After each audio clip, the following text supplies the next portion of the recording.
나는 오랫동안 도시의 소음을 녹음해왔다. 거리의 목소리, 브레이크 소리, 에스컬레이터의 금속 떨림. 그런데 이번 의뢰는 달랐다. 숲이 숨을 쉰다는 소문을 확인해달라는 이메일.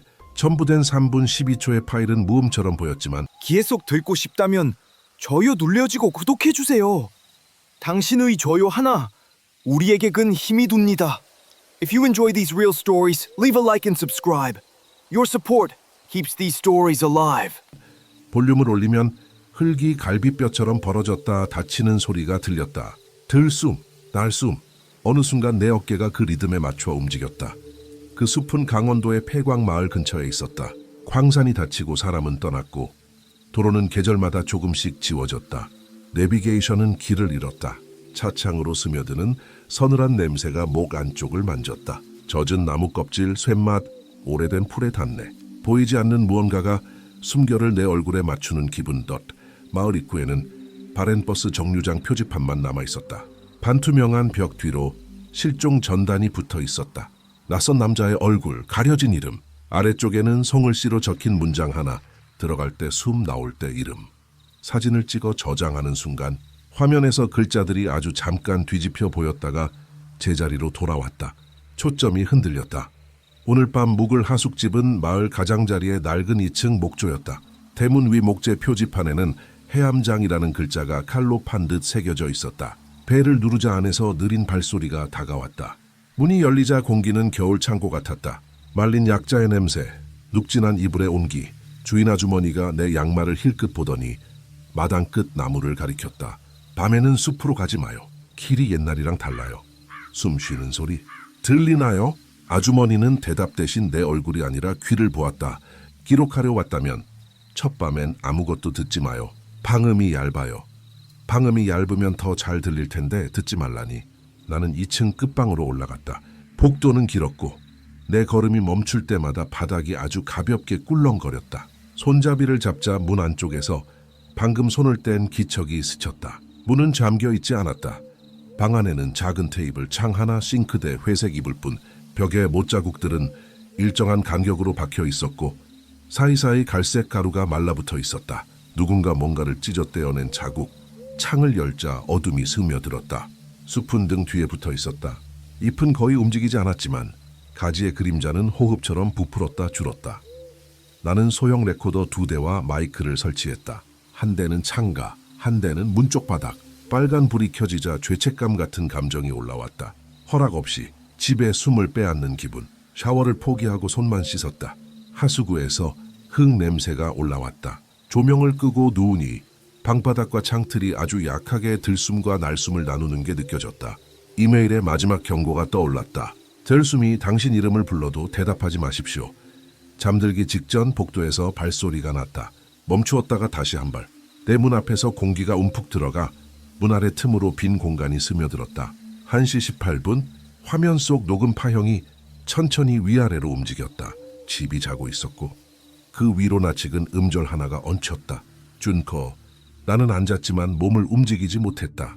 그 이름은 내 것이다. 다시 더 낮게 들숨의 끝마다 에젠.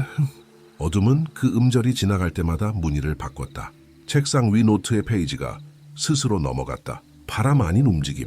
낯선 글씨가 한 줄 쓰여 있었다. 수up은 사람의 이름으로 숨을 쉰다. 글씨는 얇고 조심스러웠다. 종이를 상하게 하지 않으려는 피랍. 아래에는 삼각형 셋이 맞물린 둥근 틀과 가운데 점 하나. 나는 그대로 포스트잇에 옮겨 그려 보았다. 누군가 뒤에서 지켜보는 기분이 따라왔다. 아래층에서 한동안 물 흐르는 소리가 나더니 멈췄다. 대신 빗방울이 두꺼운 잎을 두드리는 소리가 규칙적으로 들렸다. 창밖에는 비가 오지 않았다. 유리를 만지니 차갑고 매끈한 표면 아래에서 얇은 기포가 이동하는 감촉이 전해졌다. 유리가 안에서가 아니라 바깥에서 숨을 쉬는 듯했다. 그때 숲에서 휘파람 같은 소리가 났다. 내 박들숨, 내 박 날숨. 나는 무심코 그 길이를 따라 숨을 쉬었다. 허파 한쪽이 따끔거렸다. 큰 숨을 뱉는 순간 머릿속으로 단어 하나가 흘러 들어왔다. 목구멍에 걸리는 단어. 돌아와. 누구에게 하는 말일까? 내게? 전단 속 남자에게? 나는 심호흡을 멈추었다. 그러자 집의 호흡이 또렷해졌다. 내가 숨을 멈추면 집이 크게 들이마시고 내가 얕게 쉬면 집은 길게 쉬었다.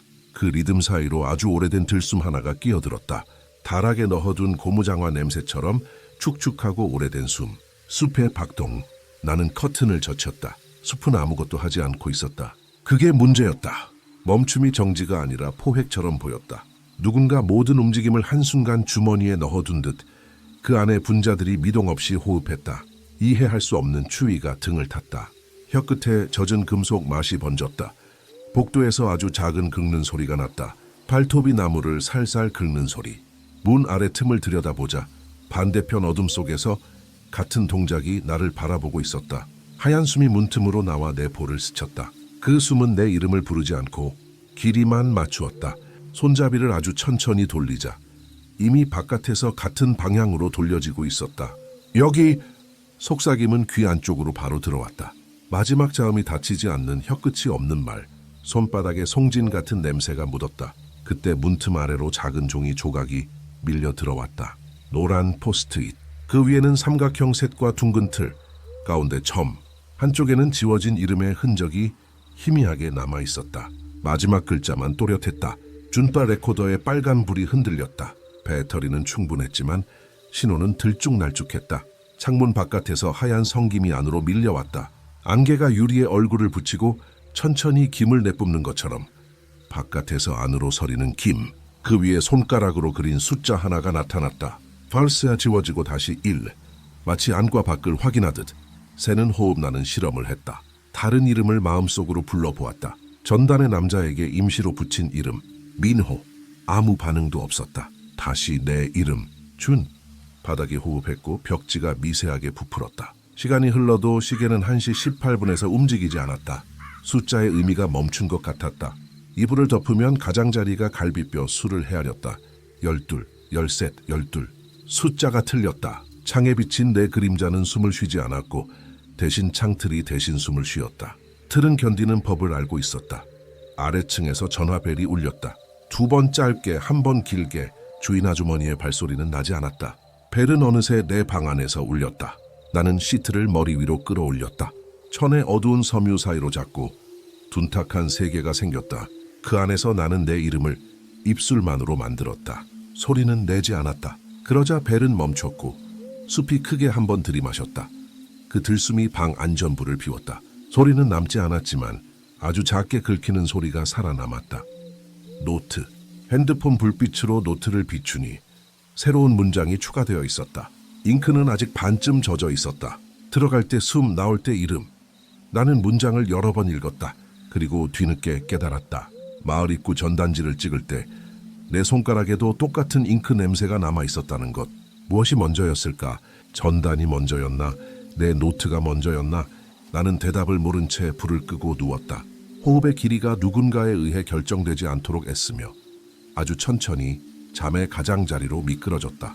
내 이름이 내 것이 아니게 되는 순간은 언제인지, 숲이 내 이름으로 숨을 쉬기 시작하면 나는 무엇으로 숨을 쉬어야 하는지 생각하면서 밤은 길이가 아니었다. 밤은 호흡이었다. 1시 18분이 바뀌지 않는 동안 나는 내가 아닌 무언가의 들숨에 눌렸다가 날숨에 떠올랐다. 그 사이사이에 종이를 상하게 하지 않으려는 피랍의 속삭임이 귀 가까이서 말했다. 준, 대답하지 마. 나는 대답하지 않았다. 대신 숨을 쉬었다. 숲이 따라했다.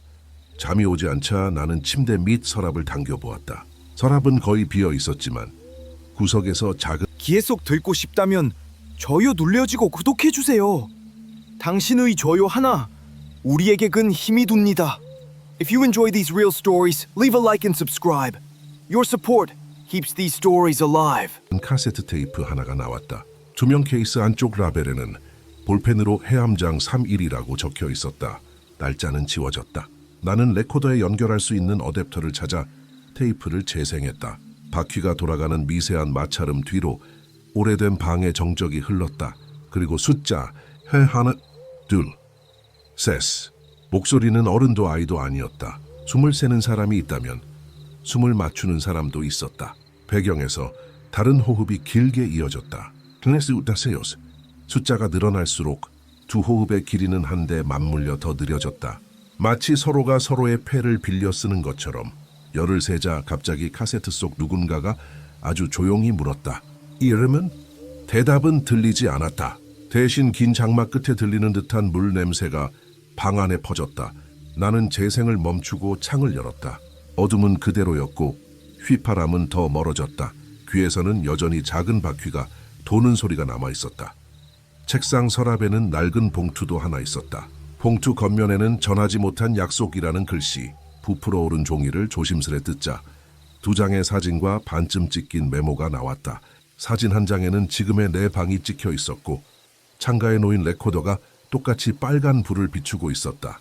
다른 한 장에는 숲속 빈터가 담겨 있었는데 빈터의 흙바닥에 삼각형 셋과 둥근 틀이 크게 그려져 있었다. 가운데 점 위에 여러 개의 발자국이 겹쳐 있었다.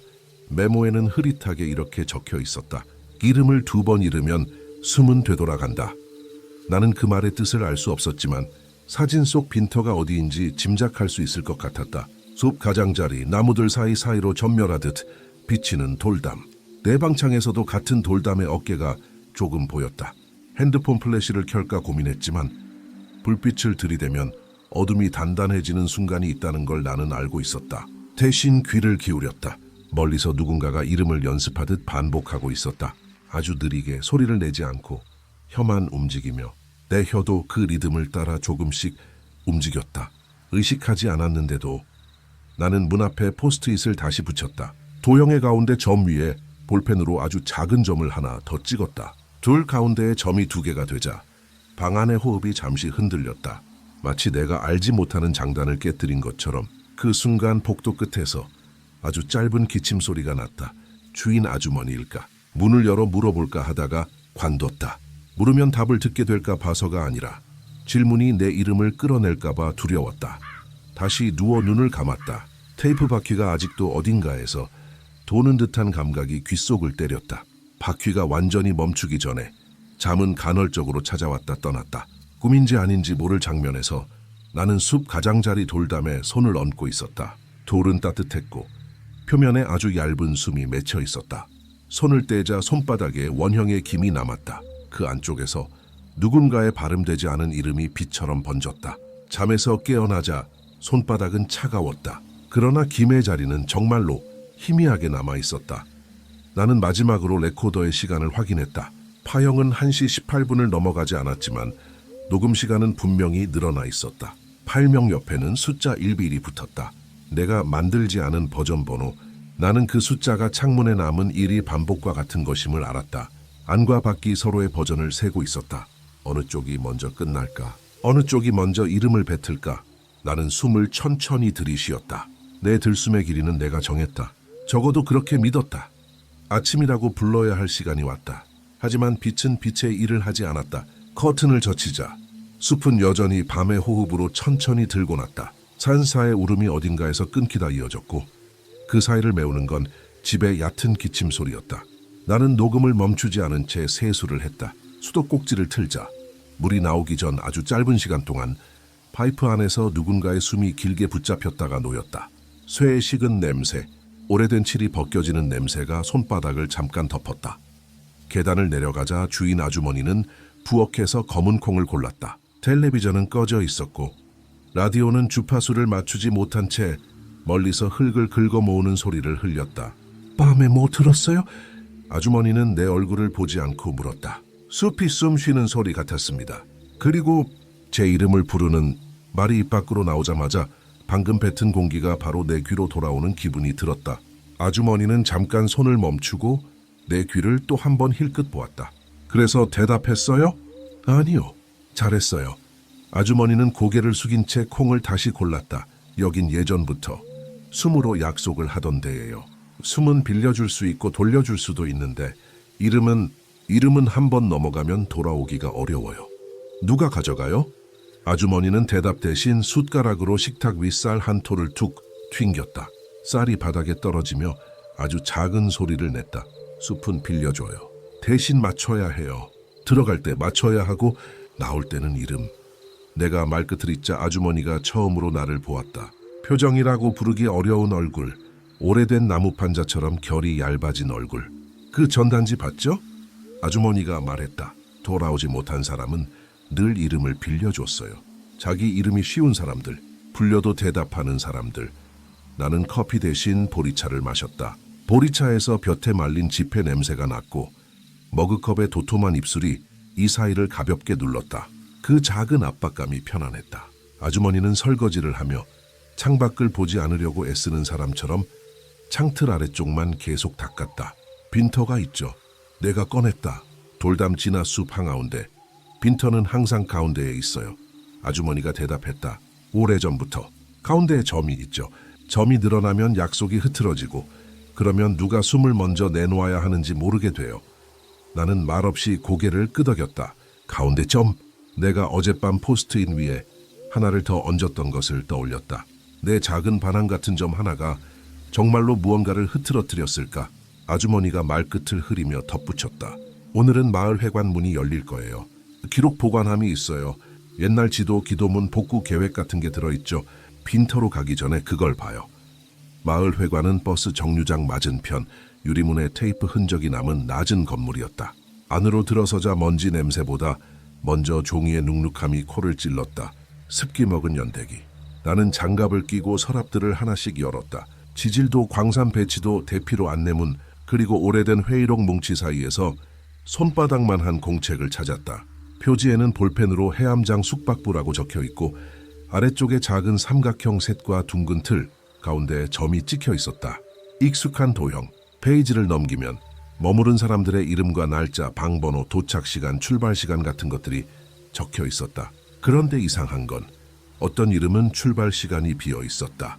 더 이상한 건 그 비어있는 칸들의 옆자리에 아주 옅게 누군가가 연필로 숨의 길이를 표시해 둔 듯한 선들이 있었다. 길고 짧고 길게.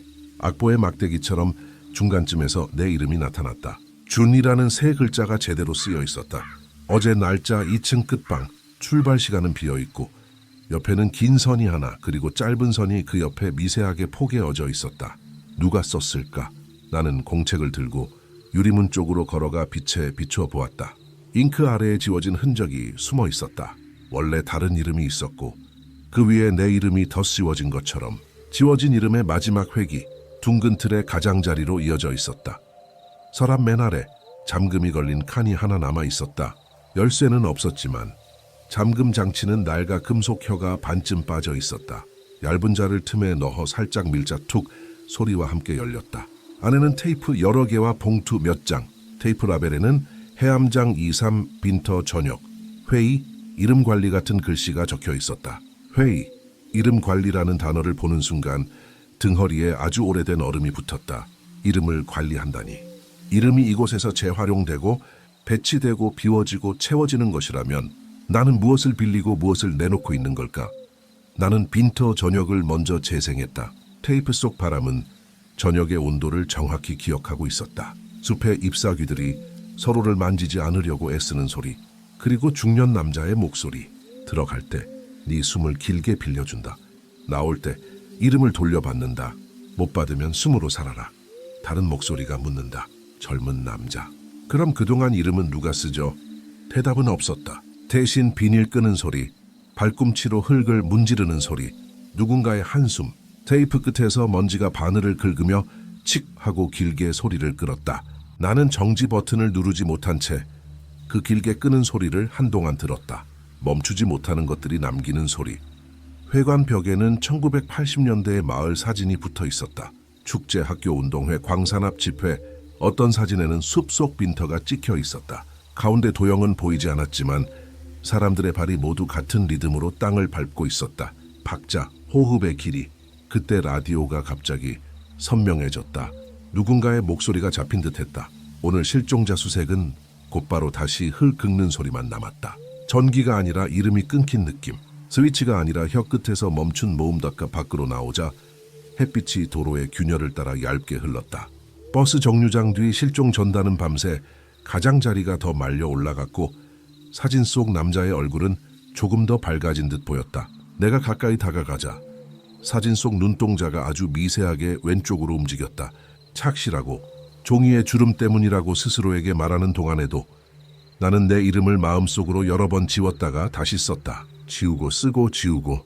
그 동작에 숲의 바람이 아주 얕게 반응했다. 한 번 지울 때마다 잎사귀 하나가 뒤집혔다. 빈터로 가는 길은 아주 짧았지만 발걸음은 길어졌다.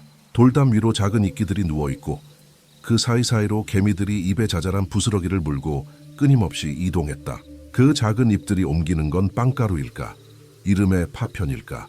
빈터에 도착하자 흙은 비어 있었다. 비어 있음에도 촉촉했고 가운데 도형은 누군가가 어젯밤 새로 긋다 만 듯 선이 살아 있었다. 삼각형 셋, 둥근 틀, 가운데 점 하나. 어젯밤 포스트잇에서처럼 나는 무릎을 꿇고 도형을 바라보았다. 점 하나가 아주 흐릿했다. 마치 지워졌다 다시 그려진 흔적처럼 그 위에 내 그림자가 겹치자 그림자는 숨을 쉬지 않았다. 대신 흙이 아주 얕게 들썩였다.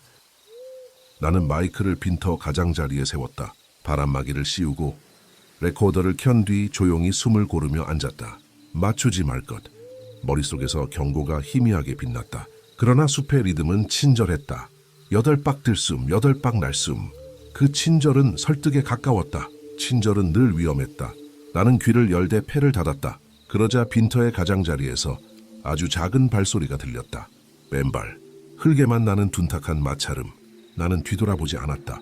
등을 드러내는 게 아니라 이름을 드러내는 순간이 더 두려웠다. 준. 내 이름이 아니라 누군가가 내 이름을 배운 소리였다. 억양이 아주 약간 어긋나 있었다. 내가 한때 다른 나라에서 들었던 내 이름 발음처럼. 나는 대답하지 않았다. 대신 빈터 중앙의 점을 눈으로만 따라갔다. 점은 아주 천천히 숨을 쉬는 것 같았다. 숨은 보이지 않았지만 낯선 온도가 내 뺨에 닿았다. 서늘하고 축축하고 오래된 금속의 그늘 같은 온도. 이름을 내어주고 돌아오지 못한 사람의 몸에서 빠져나온 기체가 수십 년을 돌아다니다가 지금 바로 여기 내 얼굴에 닿는 듯한 온도. 준.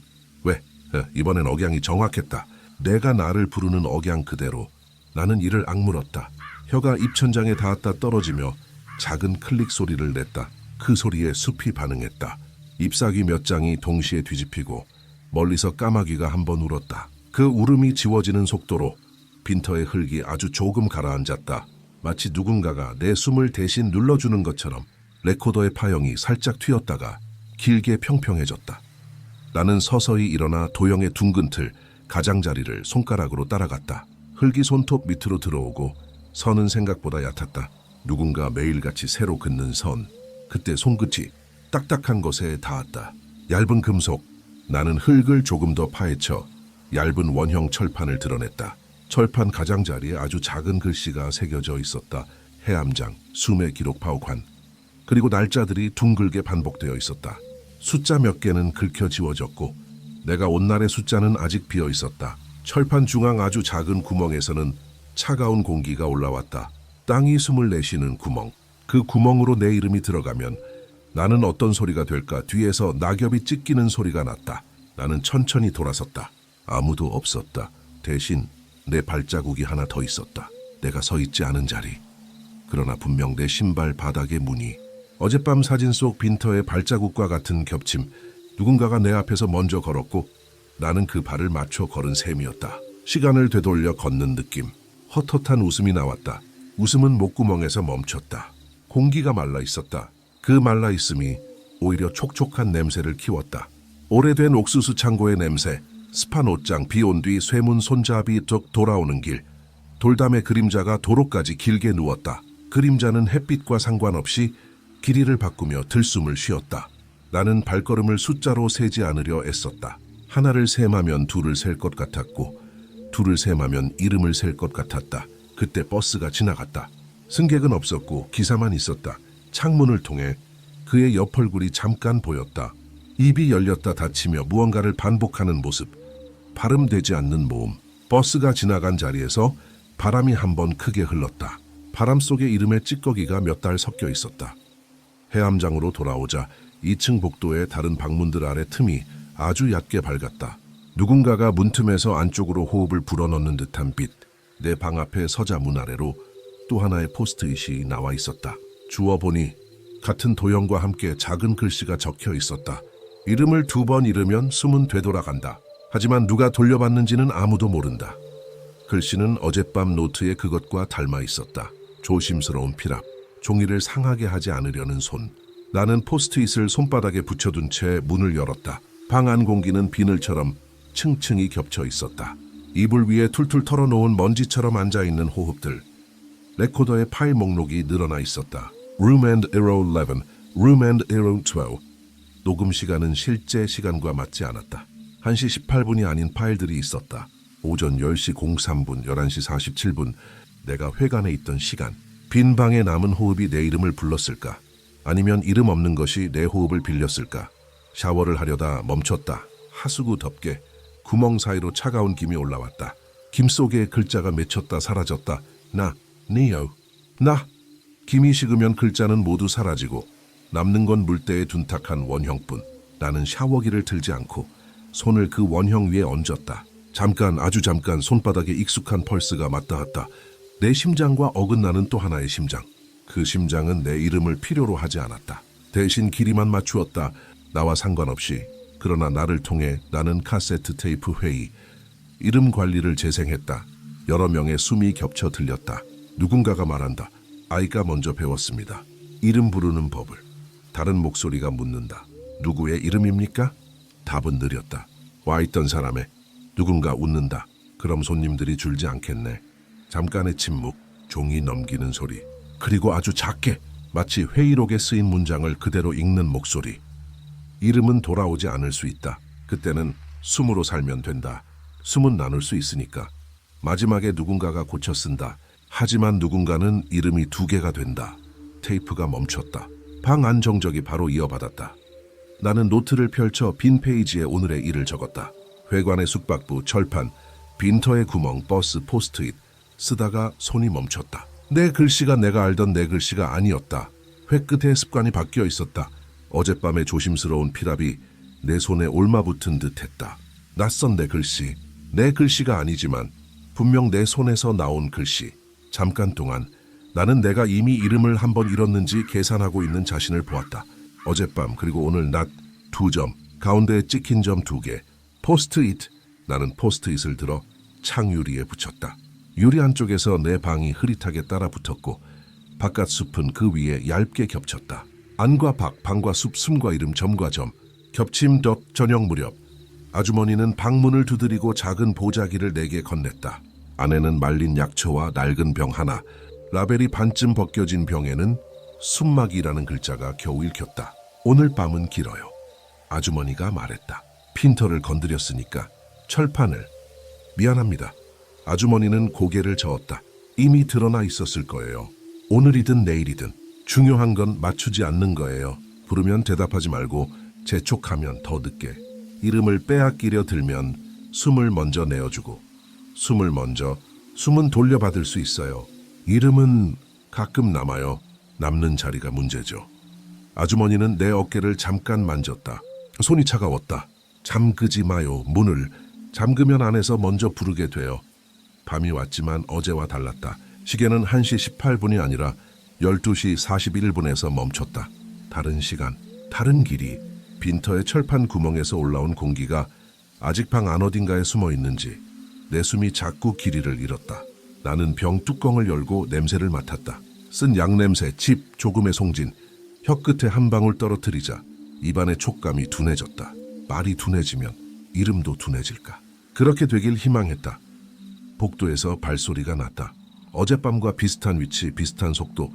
그러나 이번에는 2사람. 하나는 가볍고 하나는 아주 무겁진 않지만 오래 묵은 무게. 문 아래 틈으로 먼저 들어온 것은 얇은 웃음이었다. 5살 아이의 웃음과 비슷한, 그러나 5해를 더한 웃음. 그런 나이 계산은 의미가 없다는 걸 알면서도 내 귀는 헤아리고 있었다. 그 뒤를 따라 한 방 늦게 낮은 숨이 들어왔다. 들숨이 아닌 들려주는 숨. 문고리가 아주 조금 돌아갔다가 멈췄다. 아주머니의 말이 떠올랐다. 잠그지 마요. 나는 잠그지 않았다. 대신 내 혀를 입천장에 붙였다. 이름이 나가지 않도록 준. 이번엔 완벽했다. 억양도 길이도 멈춤도 소리가 내 귀에서 만들어진 것처럼 정확했다. 나는 대답하지 않았다. 침대 가장자리에 손을 올리고 손끝으로 나무결을 더듬었다. 결 사이로 얕은 먼지가 모였다 흩어졌다. 그 결이 강력이 숨의 간격과 맞아떨어졌다. 맞추지 말 것. 나는 마음속으로 숫자를 엉망으로 세었다. 3, 1, 4, 2, 5, 2. 엉망일수록 숲은 조급해졌다. 창문이 아주 약간 떨렸다. 유리 안쪽 김이 얇게 생겼다 사라졌다. 그 위에 손가락이 글자를 썼다. 돌아와. 글자는 곧 지워졌다. 다시. 이번엔 더 빠르게. 돌아. 지워졌다. 지우는 손길이 내 손 모양과 닮아 있었다. 내 손이 아니었지만 내 손과 같은 덕테이프의 바퀴가 혼자 돌아가기 시작했다. 나는 재생 버튼을 누른 적이 없었다. 바퀴 소리가 방 안호흡과 맞물렸다. 그리고 오래된 회의의 끝부분이 다시 재생되었다. 누군가는 이름이 2개가 된다. 그 다음에 이어지는 말, 어젯밤엔 듣지 못했던 작은 속삭임이 덧붙었다. 그러면 2곳에서 동시에 숨을 쉰다. 2곳, 방과 숲, 안과 밖. 내 가슴과 철판 아래 구멍, 그 순간 창밖에서 까마귀가 우는 소리가 2겹으로 들렸다. 하나는 바로 귀 옆에서, 하나는 아득히 먼 곳에서. 2개의 울음이 같은 모양으로 포개졌다. 나는 조용히 일어나 문 쪽으로 갔다. 문을 열지 않고 문틀에 이마를 댔다. 차갑고 단단하고 아주 얇은 떨림. 그 떨림이 말하고 있었다. 이름을 준 사람의 이마는 이렇게 식는다. 속삭임이 아니라 전원. 나는 한 발짝 물러섰다. 그리고 노트에 또 하나의 문장을 적었다. 이름은 돌아오지 않을 수 있다. 숨은 나눌 수 있다. 남는 자리에는 누가 온다. 글씨 끝이 떨렸다. 종이를 상하게 하지 않으려던 피랍이 이번에는 종이를 아주 조금 상하게 했다. 얇은 흠집. 그 흠집에서 잉크 냄새가 오래 머물렀다. 밤은 다시 길이가 아닌 모양이 되었다. 방의 공기, 복도의 발, 숲의 잎, 철판의 구멍, 회관의 서랍, 버스의 빈 좌석, 전단에 말려 올라간 모서리. 모든 것이 호흡을 나눴다. 나는 침대에 앉아 가만히 손바닥을 올렸다. 힘은 없었지만 그 자리에 버릇처럼 손을 얹었다. 그리고 아주 작게, 정말로 아주 작게 입술을 움직였다. 이름이 아니라 길이였다. 길이만 말했다. 그러자 숲이 내 말을 알아들었다. 내 방도 복도도 해암장이라는 집 자체도 알아들었다. 모두가 길이를 되뇌었다. 그 되뇌임 속에서 아주 멀리서 누군가의 이름이 한 번 꺾였다. 꺾이는 소리는 슬펐고 동시에 안도했다. 꺾임은 종종 해방과 닮아 있었다. 바람이 바뀌었다. 창문이 아주 조금 열렸다 닫혔다. 아무도 손대지 않았는데도 나는 조용히 속삭였다. 이름이 아닌 부탁. 오늘 밤은 여기까지. 방은 내 말을 이해하지 못한 척했지만 호흡은 한 방 느려졌다. 그리고 어둠은 마침내 진짜 밤의 길이로 들어왔다. 1시 18분과 12시 41분 사이 어딘가 아직 숫자가 붙지 않은 시간에 무릎 위로 쫙 점심 이후 해는 얇아졌고 건물 그림자는 길이가 아니라 깊이로 늘어났다. 나는 해암장의 복도를 왕복했다. 한쪽 끝에서 다른 끝까지 걸을 때마다 바닥은 다르게 울렸다. 첫 걸음은 비었고 3번째는 물컹했고 5번째는 나무결이 얇게 찢어지는 소리. 걸음의 간격을 일부러 어지럽히면 울림은 나를 따라잡으려 했다. 맞추지 말 것. 그러나 맞추지 않으려는 의지 자체가 리듬이 되어버렸다. 리듬이 생기면 숲은 배운다 방으로 돌아와 창을 닫으려 손을 뻗자 유리 표면의 손바닥의 선들이 너무 선명하게 남았다. 마치 유리가 내 손의 기억을 먼저 알고 있었다는 듯. 손자국 안쪽에서 김이 얇게 번졌다. 김의 가장자리가 떨릴 때마다 어떤 음절이 맺히려다 지워졌다. 지-유! 소리가 나지 않는 글자들. 혀가 닿기 전에 식어버리는 모음. 나는 커튼을 반쯤 내리고 이불 위에 앉았다. 어젯밤부터 수없이 들었던 문장들이 머릿속에서 스스로 호흡을 했다. 들어갈 때 숨, 나올 때 이름. 이름이 2개가 되면 2곳에서 동시에 숨을 쉰다. 그러면 하나는 늘 뒤처지고 하나는 늘 앞질러 간다. 그 사이 어딘가에 서 있으면 발자국은 내 것인데 시간은 내 것이 아니다. 레코더 파일을 뒤지다. 빈터 새벽이라는 낯선 이름을 발견했다. 내가 녹음한 적이 없는 파일. 재생을 누르자 새벽의 습기와 흙의 냄새가 즉시 방 안에 고였다. 바람이 없다. 대신 어떤 길이만 있다. 누군가의 발 뒤꿈치가 같은 자리를 여러 번 밟는 소리. 그 위로 낮은 목소리들이 겹쳐서 둘, 하나, 셋을 뒤섞어 쉰다. 맞지 않는 숫자들. 그러나 결국 같은 길이를 만든 숫자들. 파일 말미에 아주 짧고 낯익은 침소리가 들렸다. 내 침소리와 똑같은 강역. 나는 녹음을 멈추었다. 방 안 냄새가 바뀌지 않았다는 사실이 더 무서웠다. 새벽의 냄새가 이미 낮에도 밤에도 이 방에도 와 있었다는 뜻이니까. 그때 복도 끝에서 누군가가 뛰는 소리가 났다. 가볍고 짧고 똑같은 길이로 끊어지는 발소리. 아이의 발. 문 아래 틈으로 얇은 종이가 다시 밀려 들어왔다. 이번엔 포스트잇이 아니라 찢긴 공책 조각. 낯익은 표지의 질감. 회관에서 본 숙박부의 종이였다. 종이에는 연필로 두 줄이 적혀 있었다. 잠이 오지 않으면 자으면 된다. 잠들지 않는 이름을 재우면 깨어나는 건 숨이다. 연필심의 가루가 여전히 손끝에 묻었다. 글씨는 누군가의 꿈에서 옮겨온 것처럼 흐릿했고 어떤 획은 반쯤 지워져 있다가 다시 진해졌다. 잠을 재운다는 말에 목 뒤가 서늘해졌다. 어젯밤부터 나는 자꾸만 잠과 숨을 같은 상자에 넣으려 했다. 숨은 나눌 수 있고 잠도 나눌 수 있을까? 누가 먼저 잠이 들면 다른 쪽은 더 오래 깨어 있어야 하는 걸까? 두 곳에서 동시에 숨을 쉬는 사람은 두 곳에서 동시에 잠을 잘 수도 있을까? 나는 문을 열고 복도에 나와 조용히 귀를 기울였다. 계단 아래에서 수저들이 서로 부딪히는 소리가 났다. 탁한 유리컵을 수건으로 닦는 소리, 그리고 아주 낮은 누군가가 혼잣말을 입술로만 만드는 소리. 혀가 모양을 만들고 공기가 그 사이를 지나가지 않도록 입술을 단단히 닫은 소리.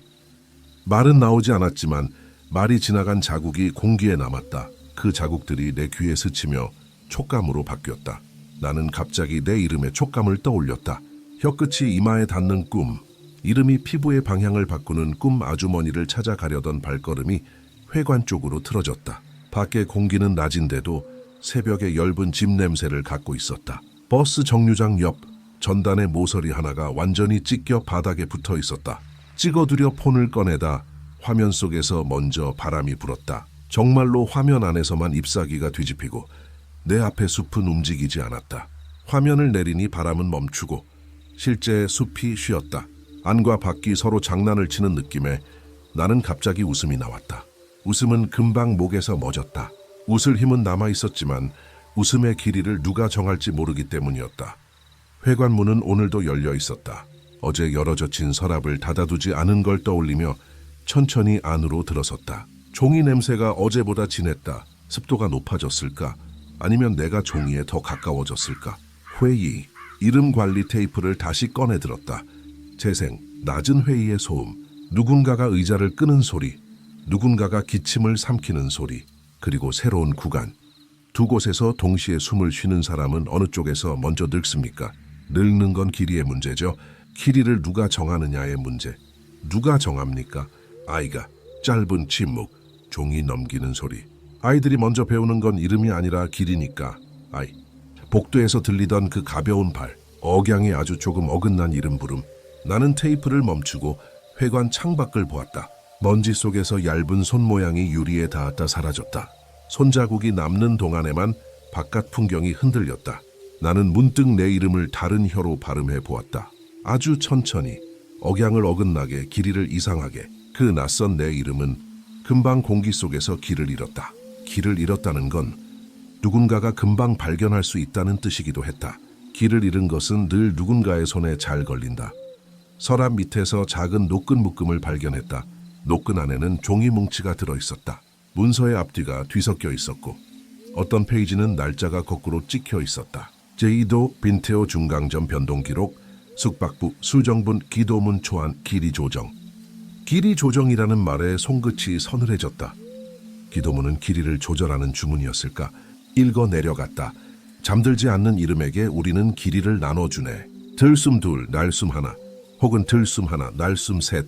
이름은 그 사이에서 미끄러지고 잠은 그 사이에서 자라난다. 기도문은 끝나지 않았다. 마지막 줄은 찢겨나가 있었다. 종이의 결 방향이 도려내듯 매끈했다.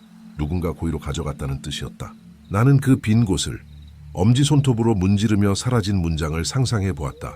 그러면 누구의 얼굴이 남는가 같은 문장이었을까? 그 순간 회관의 형광등이 한번 크게 떨렸다. 바람 때문이 아니라 어떤 발음되지 않은 모음이 방 전체를 지나간 듯한 떨림.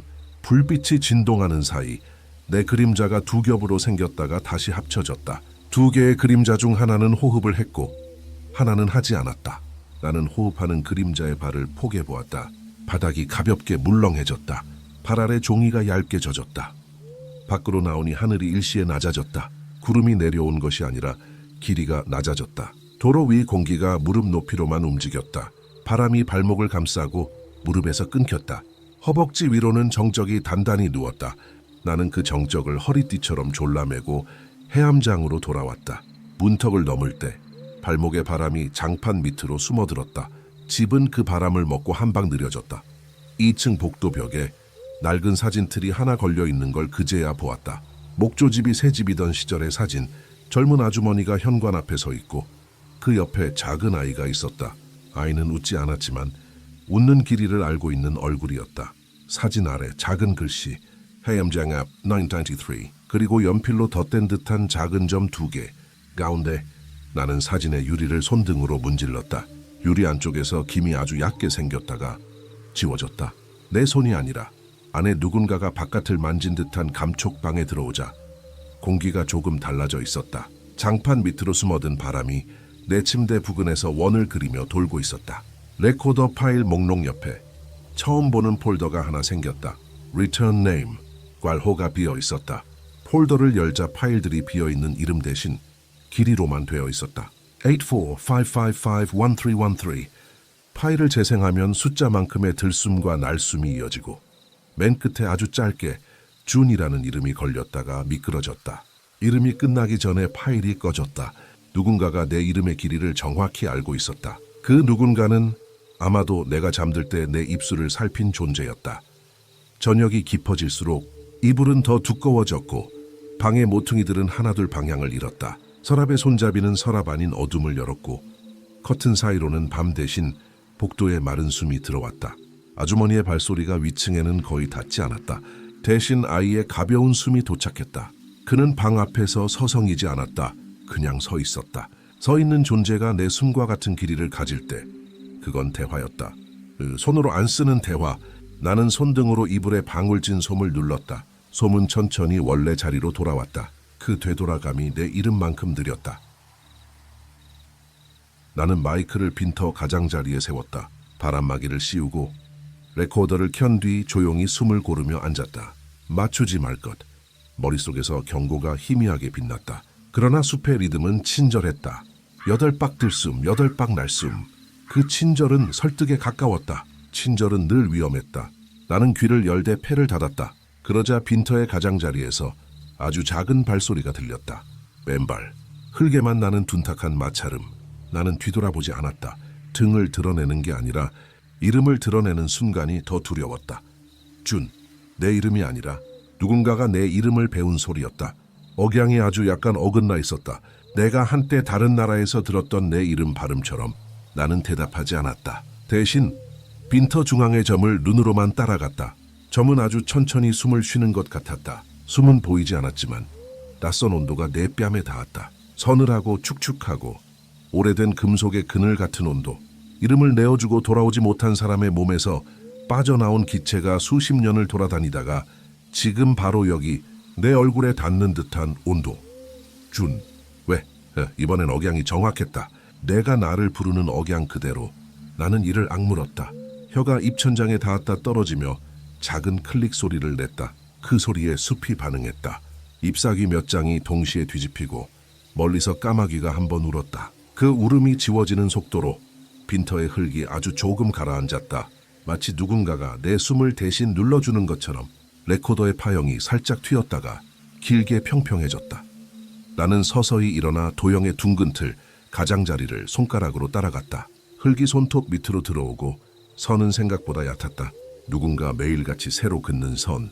그때 손끝이 딱딱한 것에 닿았다. 얇은 금속. 나는 흙을 조금 더 파헤쳐 얇은 원형 철판을 드러냈다. 철판 가장자리에 아주 작은 글씨가 새겨져 있었다. 해암장, 숨의 기록 파옥환. 그리고 날짜들이 둥글게 반복되어 있었다. 숫자 몇 개는 긁혀 지워졌고 내가 온 날의 숫자는 아직 비어 있었다. 철판 중앙 아주 작은 구멍에서는 차가운 공기가 올라왔다. 땅이 숨을 내쉬는 구멍. 그 구멍으로 내 이름이 들어가면 나는 어떤 소리가 될까? 뒤에서 낙엽이 찢기는 소리가 났다.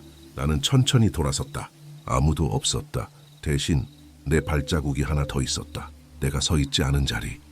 그러나 분명 내 신발 바닥의 무늬. 어젯밤 사진 속 빈터의 발자국과 같은 겹침.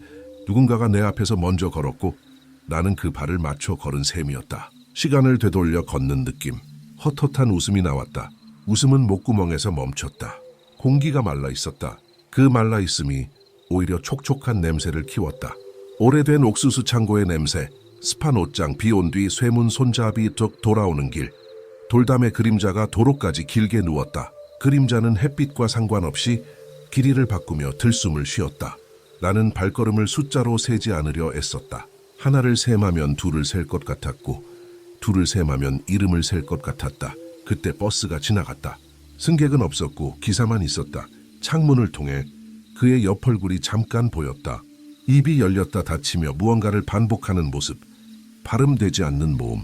버스가 지나간 자리에서 바람이 한번 크게 흘렀다. 바람 속에 이름의 찌꺼기가 몇 달 섞여 있었다. 해암장으로 돌아오자 2층 복도의 다른 방문들 아래 틈이 아주 얕게 밝았다. 누군가가 문틈에서 안쪽으로 호흡을 불어넣는 듯한 빛. 내 방 앞에 서자 문 아래로 또 하나의 포스트잇이 나와 있었다. 주워보니 같은 도형과 함께 작은 글씨가 적혀 있었다. 이름을 2번 잃으면 숨은 되돌아간다. 하지만 누가 돌려받는지는 아무도 모른다. 글씨는 어젯밤 노트에 그것과 닮아 있었다. 조심스러운 피랍, 종이를 상하게 하지 않으려는 손. 나는 포스트잇을 손바닥에 붙여둔 채 문을 열었다. 방 안 공기는 비늘처럼 층층이 겹쳐 있었다. 이불 위에 툴툴 털어놓은 먼지처럼 앉아있는 호흡들. 레코더의 파일 목록이 늘어나 있었다. Room and Arrow 11, Room and Arrow 12. 녹음 시간은 실제 시간과 맞지 않았다. 1시 18분이 아닌 파일들이 있었다. 오전 10시 03분, 11시 47분, 내가 회관에 있던 시간. 빈 방에 남은 호흡이 내 이름을 불렀을까? 아니면 이름 없는 것이 내 호흡을 빌렸을까? 샤워를 하려다 멈췄다. 하수구 덮개, 구멍 사이로 차가운 김이 올라왔다. 김 속에 글자가 맺혔다 사라졌다. 나, 니오, 나. 김이 식으면 글자는 모두 사라지고 남는 건 물때에 둔탁한 원형뿐. 나는 샤워기를 들지 않고 손을 그 원형 위에 얹었다. 잠깐, 아주 잠깐 손바닥에 익숙한 펄스가 맞닿았다. 내 심장과 어긋나는 또 하나의 심장. 그 심장은 내 이름을 필요로 하지 않았다. 대신 길이만 맞추었다. 나와 상관없이. 그러나 나를 통해 나는 카세트 테이프 회의, 이름 관리를 재생했다. 여러 명의 숨이 겹쳐 들렸다. 누군가가 말한다. 아이가 먼저 배웠습니다. 이름 부르는 법을. 다른 목소리가 묻는다. 누구의 이름입니까? 답은 느렸다. 와 있던 사람의. 누군가 웃는다. 그럼 손님들이 줄지 않겠네. 잠깐의 침묵, 종이 넘기는 소리. 그리고 아주 작게, 마치 회의록에 쓰인 문장을 그대로 읽는 목소리. 이름은 돌아오지 않을 수 있다. 그때는 숨으로 살면 된다. 숨은 나눌 수 있으니까. 마지막에 누군가가 고쳐 쓴다. 하지만 누군가는 이름이 2개가 된다. 테이프가 멈췄다. 방 안 정적이 바로 이어받았다. 나는 노트를 펼쳐 빈 페이지에 오늘의 일을 적었다. 회관의 숙박부, 철판, 빈터의 구멍, 버스, 포스트잇. 쓰다가 손이 멈췄다. 내 글씨가 내가 알던 내 글씨가 아니었다. 회끝에 습관이 바뀌어 있었다. 어젯밤의 조심스러운 피랍이 내 손에 올마붙은 듯했다. 낯선 내 글씨. 내 글씨가 아니지만 분명 내 손에서 나온 글씨. 잠깐 동안 나는 내가 이미 이름을 한 번 잃었는지 계산하고 있는 자신을 보았다. 어젯밤 그리고 오늘 낮 2점, 가운데에 찍힌 점 2개. 포스트잇. 나는 포스트잇을 들어 창유리에 붙였다. 유리 안쪽에서 내 방이 흐릿하게 따라 붙었고 바깥 숲은 그 위에 얇게 겹쳤다. 안과 밖, 방과 숲, 숨과 이름, 점과 점. 겹침 덧 저녁 무렵. 아주머니는 방문을 두드리고 작은 보자기를 내게 건넸다. 안에는 말린 약초와 낡은 병 하나. 라벨이 반쯤 벗겨진 병에는 숨막이라는 글자가 겨우 읽혔다. 오늘 밤은 길어요. 아주머니가 말했다. 핀터를 건드렸으니까. 철판을. 미안합니다. 아주머니는 고개를 저었다. 이미 드러나 있었을 거예요. 오늘이든 내일이든 중요한 건 맞추지 않는 거예요. 부르면 대답하지 말고 재촉하면 더 늦게. 이름을 빼앗기려 들면 숨을 먼저 내어주고 숨은 돌려받을 수 있어요. 이름은 가끔 남아요. 남는 자리가 문제죠. 아주머니는 내 어깨를 잠깐 만졌다. 손이 차가웠다. 잠그지 마요. 문을. 잠그면 안에서 먼저 부르게 돼요. 밤이 왔지만 어제와 달랐다. 시계는 1시 18분이 아니라 12시 41분에서 멈췄다. 다른 시간, 다른 길이. 빈터의 철판 구멍에서 올라온 공기가 아직 방 안 어딘가에 숨어 있는지 내 숨이 자꾸 길이를 잃었다. 나는 병 뚜껑을 열고 냄새를 맡았다. 쓴 약냄새, 칩, 조금의 송진. 혀끝에 한 방울 떨어뜨리자 입안의 촉감이 둔해졌다. 말이 둔해지면 이름도 둔해질까. 그렇게 되길 희망했다. 복도에서 발소리가 났다. 어젯밤과 비슷한 위치, 비슷한 속도. 그러나 이번에는 두 사람. 하나는 가볍고 하나는 아주 무겁진 않지만 오래 묵은 무게. 문 아래 틈으로 먼저 들어온 것은 얇은 웃음이었다. 5살 아이의 웃음과 비슷한, 그러나 5해를 더한 웃음. 그런 나이 계산은 의미가 없다는 걸 알면서도 내 귀는 헤아리고 있었다. 그 뒤를 따라 한 방 늦게 낮은 숨이 들어왔다. 들숨이 아닌 들려주는 숨. 문고리가 아주 조금 돌아갔다가 멈췄다. 아주머니의 말이 떠올랐다. 잠그지 마요. 나는 잠그지 않았다. 대신 내 혀를 입천장에 붙였다. 이름이 나가지 않도록 준. 이번엔 완벽했다. 억양도 길이도 멈춤도 소리가 내 귀에서 만들어진 것처럼 정확했다. 나는 대답하지 않았다. 침대 가장자리에 손을 올리고 손끝으로 나무결을 더듬었다. 결 사이로 얕은 먼지가 모였다 흩어졌다. 그 결이 강력이 숨의 간격과 맞아떨어졌다. 맞추지 말 것. 나는 마음속으로 숫자를 엉망으로 세었다. 3, 1, 4, 2, 5, 2. 엉망일수록 숲은 조급해졌다. 창문이 아주 약간 떨렸다. 유리 안쪽 김이 얇게 생겼다 사라졌다. 그 위에 손가락이 글자를 썼다. 돌아와. 글자는 곧 지워졌다. 다시. 이번엔 더 빠르게. 돌아. 지워졌다. 지우는 손길이 내 손 모양과 닮아 있었다. 내 손이 아니었지만 내 손과 같은 덕테이프의 바퀴가 혼자 돌아가기 시작했다. 나는 재생 버튼을 누른 적이 없었다. 바퀴 소리가 방 안호흡과 맞물렸다. 그리고 오래된 회의의 끝부분이 다시 재생되었다. 누군가는 이름이 2개가 된다. 그 다음에 이어지는 말, 어젯밤엔 듣지 못했던 작은 속삭임이 덧붙었다. 그러면 2곳에서 동시에 숨을 쉰다. 2곳, 방과 숲, 안과 밖. 내 가슴과 철판 아래 구멍, 그 순간 창밖에서 까마귀가 우는 소리가 2겹으로 들렸다. 하나는 바로 귀 옆에서, 하나는 아득히 먼 곳에서. 2개의 울음이 같은 모양으로 포개졌다. 나는 조용히 일어나 문 쪽으로 갔다. 문을 열지 않고 문틀에 이마를 댔다. 차갑고 단단하고 아주 얇은 떨림. 그 떨림이 말하고 있었다. 이름을 준 사람의 이마는 이렇게 식는다. 속삭임이 아니라 전원. 나는 한 발짝 물러섰다. 그리고 노트에 또 하나의 문장을 적었다. 이름은 돌아오지 않을 수 있다. 숨은 나눌 수 있다. 남는 자리에는 누가 온다. 글씨 끝이 떨렸다. 종이를 상하게 하지 않으려던 피랍이 이번에는 종이를 아주 조금 상하게 했다. 얇은 흠집. 그 흠집에서 잉크 냄새가 오래 머물렀다. 밤은 다시 길이가 아닌 모양이 되었다. 방의 공기, 복도의 발, 숲의 잎, 철판의 구멍, 회관의 서랍, 버스의 빈 좌석, 전단에 말려 올라간 모서리. 모든 것이 호흡을 나눴다. 나는 침대에 앉아 가만히 손바닥을 올렸다. 힘은 없었지만 그 자리에 버릇처럼 손을 얹었다. 그리고 아주 작게, 정말로 아주 작게 입술을 움직였다. 이름이 아니라 길이였다. 길이만 말했다. 그러자 숲이 내 말을 알아들었다. 내 방도 복도도 해암장이라는 집 자체도 알아들었다. 모두가 길이를 되뇌었다. 그 되뇌임 속에서 아주 멀리서 누군가의 이름이 한 번 꺾였다. 꺾이는 소리는 슬펐고 동시에 안도했다. 꺾임은 종종 해방과 닮아 있었다. 바람이 바뀌었다. 창문이 아주 조금 열렸다 닫혔다.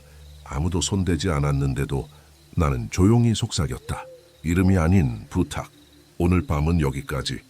방은 내 말을 이해하지 못한 척했지만 호흡은 한 방 느려졌다. 그리고 어둠은 마침내 진짜 밤의 길이로 들어왔다. 1시 18분과 12시 41분 사이 어딘가 아직 숫자가 붙지 않은 시간에 무릎 위로 쫙. 점심 이후 해는 얇아졌고 건물 그림자는 길이가 아니라 깊이로 늘어났다. 나는 해암장의 복도를 왕복했다. 한쪽 끝에서 다른 끝까지 걸을 때마다 바닥은 다르게 울렸다. 첫 걸음은 비었고 3번째는 물컹했고 5번째는 나무결이 얇게 찢어지는 소리. 걸음의 간격을 일부러 어지럽히면 울림은 나를 따라잡으려 했다. 맞추지 말 것. 그러나 맞추지 않으려는 의지 자체가 리듬이 되어버렸다. 리듬이 생기면 숲은 배운다 방으로 돌아와 창을 닫으려 손을 뻗자 유리 표면에 손바닥의 선들이 너무 선명하게 남았다. 마치 유리가 내 손의 기억을 먼저 알고 있었다는 듯. 손자국 안쪽에서 김이 얇게 번졌다. 김의 가장자리가 떨릴 때마다 어떤 음절이 맺히려다 지워졌다. 지-유! 소리가 나지 않는 글자들. 혀가 닿기 전에 식어버리는 모음. 나는 커튼을 반쯤 내리고 이불 위에 앉았다. 어젯밤부터 수없이 들었던 문장들이 머릿속에서 스스로 호흡을 했다. 들어갈 때 숨, 나올 때 이름. 이름이 두 개가 되면 두 곳에서 동시에 숨을 쉰다. 그러면 하나는 늘 뒤처지고 하나는 늘 앞질러 간다. 그 사이 어딘가에 서 있으면 발자국은 내 것인데 시간은 내 것이 아니다. 레코더 파일을 뒤지다. 빈터 새벽이라는 낯선 이름을 발견했다. 내가 녹음한 적이 없는 파일. 재생을 누르자 새벽의 습기와 흙의 냄새가 즉시 방 안에 고였다. 바람이 없다. 대신 어떤 길이만 있다. 누군가의 발 뒤꿈치가 같은 자리를 여러 번 밟는 소리. 그 위로 낮은 목소리들이 겹쳐서 둘, 하나, 셋을 뒤섞어 쉰다. 맞지 않는 숫자들, 그러나 결국 같은 길이를 만든 숫자들. 파일 말미에 아주 짧고 낯익은 침소리가 들렸다. 내 침소리와 똑같은 강역. 나는 녹음을 멈추었다. 방 안 냄새가 바뀌지 않았다는 사실이 더 무서웠다. 새벽의 냄새가 이미 낮에도 밤에도 이 방에도 와 있었다는 뜻이니까. 그때 복도 끝에서 누군가가 뛰는 소리가 났다. 가볍고 짧고 똑같은 길이로 끊어지는 발소리. 아이의 발.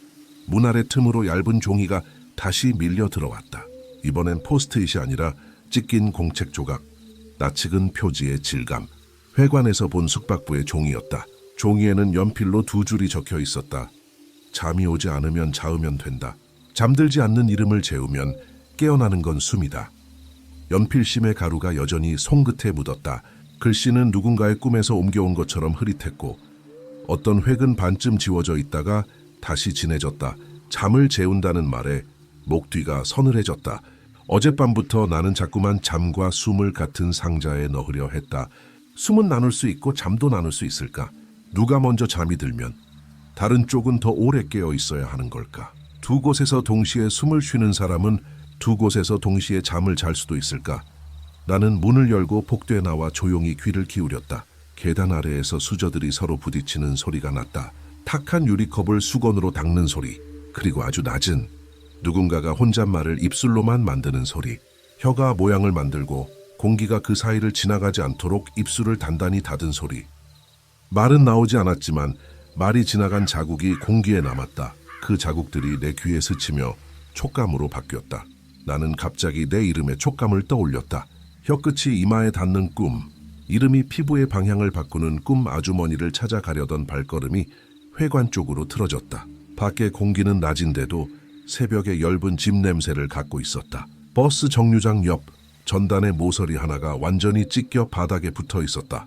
찍어두려 폰을 꺼내다 화면 속에서 먼저 바람이 불었다. 정말로 화면 안에서만 잎사귀가 뒤집히고 내 앞의 숲은 움직이지 않았다. 화면을 내리니 바람은 멈추고 실제 숲이 쉬었다. 안과 밖이 서로 장난을 치는 느낌에 나는 갑자기 웃음이 나왔다. 웃음은 금방 목에서 멎었다. 웃을 힘은 남아있었지만 웃음의 길이를 누가 정할지 모르기 때문이었다. 회관 문은 오늘도 열려 있었다. 어제 열어젖힌 서랍을 닫아두지 않은 걸 떠올리며 천천히 안으로 들어섰다. 종이 냄새가 어제보다 진했다. 습도가 높아졌을까? 아니면 내가 종이에 더 가까워졌을까? 회의. 이름 관리 테이프를 다시 꺼내 들었다. 재생. 낮은 회의의 소음. 누군가가 의자를 끄는 소리. 누군가가 기침을 삼키는 소리. 그리고 새로운 구간. 두 곳에서 동시에 숨을 쉬는 사람은 어느 쪽에서 먼저 늙습니까? 늙는 건 길이의 문제죠. 길이를 누가 정하느냐의 문제. 누가 정합니까? 아이가. 짧은 침묵. 종이 넘기는 소리. 아이들이 먼저 배우는 건 이름이 아니라 길이니까. 아이. 복도에서 들리던 그 가벼운 발. 억양이 아주 조금 어긋난 이름 부름. 나는 테이프를 멈추고 회관 창밖을 보았다. 먼지 속에서 얇은 손 모양이 유리에 닿았다 사라졌다. 손자국이 남는 동안에만 바깥 풍경이 흔들렸다. 나는 문득 내 이름을 다른 혀로 발음해 보았다. 아주 천천히, 억양을 어긋나게, 길이를 이상하게. 그 낯선 내 이름은 금방 공기 속에서 길을 잃었다. 길을 잃었다는 건 누군가가 금방 발견할 수 있다는 뜻이기도 했다. 길을 잃은 것은 늘 누군가의 손에 잘 걸린다. 서랍 밑에서 작은 노끈 묶음을 발견했다. 노끈 안에는 종이 뭉치가 들어있었다. 문서의 앞뒤가 뒤섞여 있었고 어떤 페이지는 날짜가 거꾸로 찍혀 있었다. 제2도 빈테오 중강점 변동 기록, 숙박부 수정분 기도문 초안 길이 조정. 길이 조정이라는 말에 손끝이 서늘해졌다. 기도문은 길이를 조절하는 주문이었을까? 읽어 내려갔다. 잠들지 않는 이름에게 우리는 길이를 나눠주네. 들숨 둘, 날숨 하나, 혹은 들숨 하나, 날숨 셋. 이름은 그 사이에서 미끄러지고 잠은 그 사이에서 자라난다. 기도문은 끝나지 않았다. 마지막 줄은 찢겨나가 있었다. 종이의 결 방향이 도려내듯 매끈했다. 누군가 고의로 가져갔다는 뜻이었다.